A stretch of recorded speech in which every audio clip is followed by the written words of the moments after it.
दोस्तों इस वीडियो में हम बात करेंगे I never lost as much but twice. Emily Dickinson की काफ़ी शानदार पोएम है, इसके बारे में डिस्कस करेंगे। तो पोएम की समरी को डिस्कस करने से पहले कुछ इसकी प्रेफेस जान लेते हैं। जैसे कि आपको पता होगा, एमिली डिकिंसन एक एसेंट्रिक टाइप की महिला थी और उन्होंने ज़्यादातर जो पोइट्री लिखी है वो डेथ और लाइफ को लेके ही लिखी है। वो हमेशा डरी ही रहती थी। उनको कई बार ऐसा बोला जाता है क्वीन ऑफ टेरर। ठीक है। हमेशा आतंकित रहती थी और उनकी ज़्यादातर पोइट्री मृत्यु को और जीवन को लेके ही है। तो इस पोएम में उन्होंने I never lost as much but twice ऐसा शो किया है कि उनके दो फ्रेंड थे, बेंजामिन न्यूटन और लियोनार्ड हेम्फ्रे। ठीक है, आप इन दोनों नाम को नोट कर सकते हैं चाहें तो।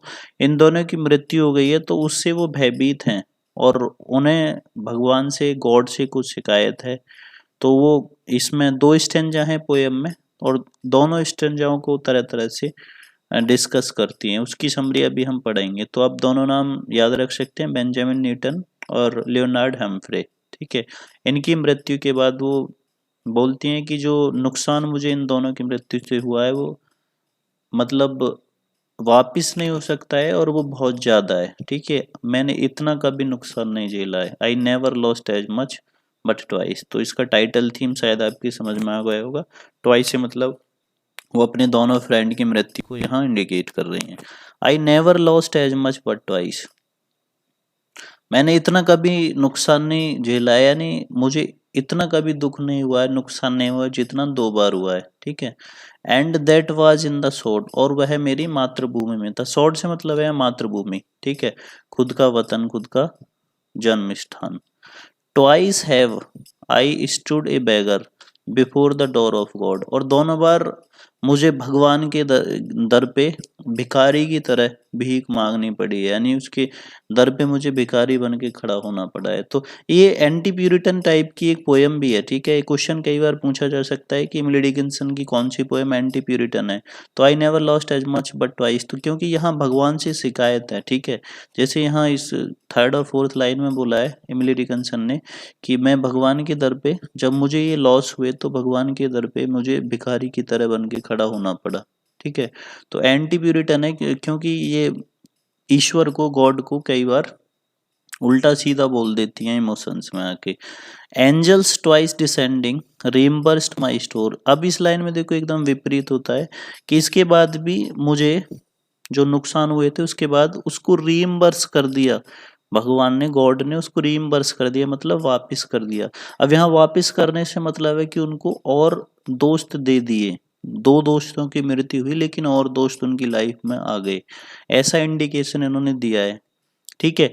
Burglar, banker, father, I am poor once more. अब यहाँ बर्गलर, बैंकर और फादर, ये जो वर्ड हैं ये तीनों वर्ड गॉड के लिए यूज किए गए हैं। तो बर्गलर मतलब चोर या सैनमार्क को बोलते हैं, ये इसने एमिली डिकिंसन ने गॉड के लिए बोला है। तो इसलिए इन वर्ड्स को देख के एंटी प्यूरिटन पोएम बोला जाता है इसको। बर्गलर मतलब किसी से कुछ भी ले लेता है। तो एमिली डिकिंसन का यहाँ मतलब है कि ईश्वर, गॉड किसी भी व्यक्ति से कुछ भी ले लेता है। वो देखता नहीं है कि अमीर है, गरीब है, पैसा वाला है, कमजोर है। उसको जो करना होता है वो तुरंत कर देता है। ठीक है, जिससे कुछ छीनना होता है छीन लेता है। ठीक है, किसी को मारना होता है मार देता है।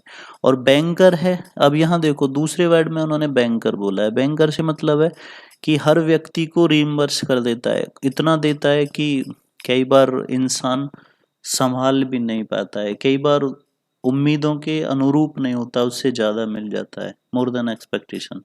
ठीक है, तो यहाँ बैंकर बोला है दूसरे में। तीसरा फादर एक पिता की तरह है जो सबको संभालता है, सबको देखता है, सबकी रक्षा करता है। ठीक है, तो एकदम कॉन्ट्ररी यहाँ स्टेटमेंट है इमिली डिकिंसन के। और last line, I am poor once more. ठीक है, लेकिन मैं फिर भी एक बेचारी और गरीब हूँ।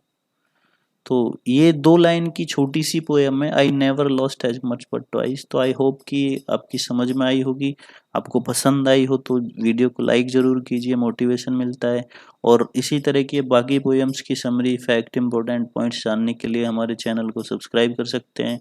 प्लेलिस्ट चेक कीजिए, अगर आप यूपीएससी की प्रिपरेशन कर रहे हैं तो उसके लिए सेपरेट प्लेलिस्ट है।